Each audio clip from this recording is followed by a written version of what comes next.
Assalamualaikum warahmatullahi wabarakatuh. Halo semuanya. Pada kesempatan kali ini, kami kelompok 3 akan mempresentasikan materi mengenai hubungan antara hukum internasional dan hukum nasional dalam mata kuliah Hukum Internasional kelas D yang diampuh oleh dosen Ibu Sarah, Sarjana Hukum Magister Hukum. Sebelumnya, izinkan anggota kelompok kami memperkenalkan diri. Perkenalkan, nama saya Afifah Fasya Mufidah dengan NIM 502024212 dan teman saya. Halo semuanya, perkenalkan nama saya Dedi Kurniawan dengan NIM 502024421. Halo semuanya, perkenalkan nama saya Rafa Dwi Putra dengan NIM 502024372 dari kelompok 3. Baiklah, di sini kami akan langsung menjelaskan materinya. Mari kita simak bersama. Latar belakang hubungan. Apa sih latar belakang hubungan itu? Setiap negara di dunia tidak dapat hidup sendiri, melainkan selalu berhubungan dengan negara lain. Hubungan ini mencangkup bidang politik, ekonomi, sosial, budaya, perdagangan, bahkan keamanan. Agar hubungan antar negara berjalan tertib dan adil, maka dibutuhkan hukum internasional sebagai aturan bersama. Namun, di sisi lain, setiap negara juga memiliki hukum nasional yang mengatur kehidupan masyarakatnya di dalam negeri.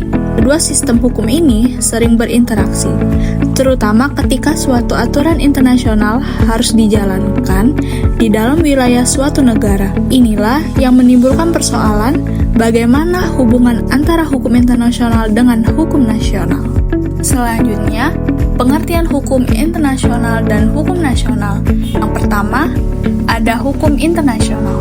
Hukum internasional adalah sekumpulan aturan atau norma hukum yang mengatur hubungan antara negara dengan negara, negara dengan individu, organisasi internasional, maupun aktor-aktor lain dalam masyarakat internasional. Hukum ini lahir dari perjanjian internasional, kebiasaan internasional, prinsip-prinsip umum hukum, putusan pengadilan internasional, dan doktrin para ahli hukum internasional.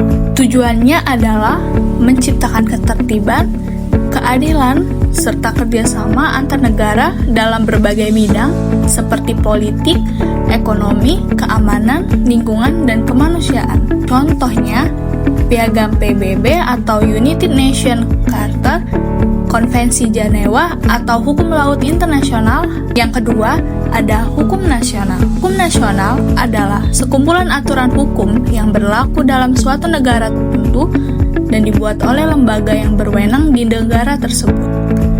Hukum nasional ini mengatur hubungan antara pemerintah dengan warga negara, antar warga negara, maupun antar lembaga negara. Sumber hukumnya berasal dari Undang-Undang Dasar, Undang-Undang Peraturan Pemerintah, Peraturan Daerah, dan Kebiasaan Hukum. Tujuannya adalah menjamin keadilan, ketertiban, kepastian hukum, serta kesejahteraan masyarakat dalam suatu negara.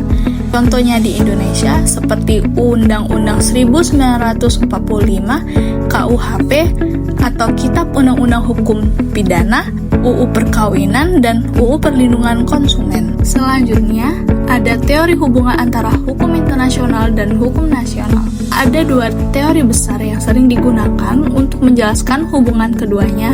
Yang pertama, ada teori monisme. Teori ini menganggap bahwa hukum internasional dan hukum nasional adalah satu kesatuan sistem hukum.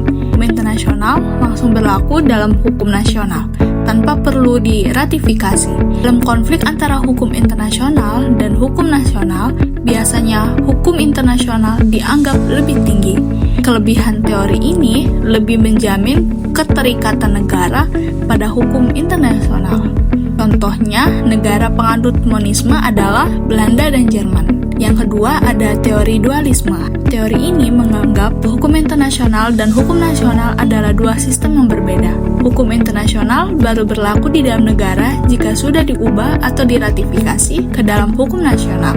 Tanpa ratifikasi, hukum internasional tidak bisa dijadikan dasar hukum di dalam negeri. Kelebihan teori ini adalah menjamin kedaulatan negara karena hukum nasional tetap menjadi pegangan utama. Contoh negara pengadut dualisme yaitu Inggris dan Indonesia. Hubungan dalam praktik di Indonesia. Indonesia itu lebih cenderung menganut teori dualisme yang terlihat dari yang pertama, pasal 11 UUD 1945. Presiden dengan persetujuan DPR membuat perjanjian internasional yang berdampak luas dan mendasar bagi rakyat. Kedua, UU No 24 tahun 2000 tentang perjanjian internasional mengatur mekanisme perjanjian internasional agar sah berlaku di Indonesia. Tiga, ratifikasi, yaitu perjanjian internasional harus diratifikasi agar menjadi bagian dari hukum nasional.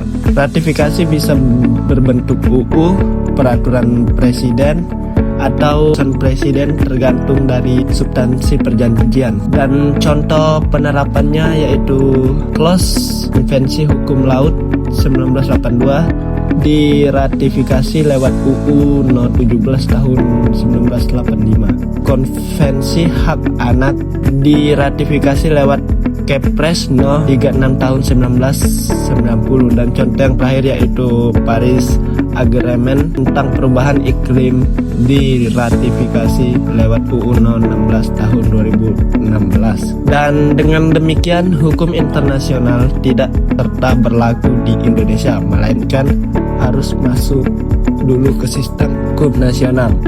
Baiklah, di sini saya akan menjelaskan yaitu bentuk interaksi hukum internasional dan nasional. Hubungan ini bisa berbentuk satu, hukum internasional memengaruhi hukum nasional. Misalnya, setelah meratifikasi Konvensi PBB tentang hak penyandang disabilitas, Indonesia wajib membuat undang-undang yang melindungi hak-hak difabel. Yang kedua, hukum nasional memengaruhi hukum internasional. Misalnya, dalam perundingan internasional, Indonesia membawa kepentingan hukum sendiri agar dituangkan dalam perjanjian internasional. Dan hubungan yang terakhir atau yang ketiga, interaksi timbal balik. Ada penyesuaian antara kepentingan nasional dan tuntunan internasional. Negara tidak bisa mengabaikan kewajiban internasional, tapi juga tidak boleh mengorbankan kepentingan nasional secara total. Baiklah, di sini saya akan menjelaskan tantangan dalam hubungan hukum internasional dan nasional. 1. Perbedaan kepentingan nasional dengan kewajiban internasional. Kadang suatu perjanjian internasional dianggap merugikan negara.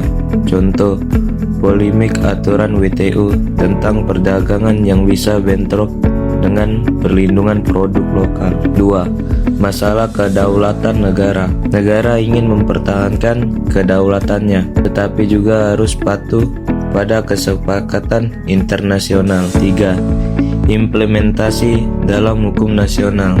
Ratifikasi saja tidak cukup, karena aturan turunan atau undang-undang atau PP sering belum dibuat, sehingga perjanjian internasional sulit dijalankan. Baiklah, saya akan menjelaskan pentingnya hubungan hukum internasional dan nasional.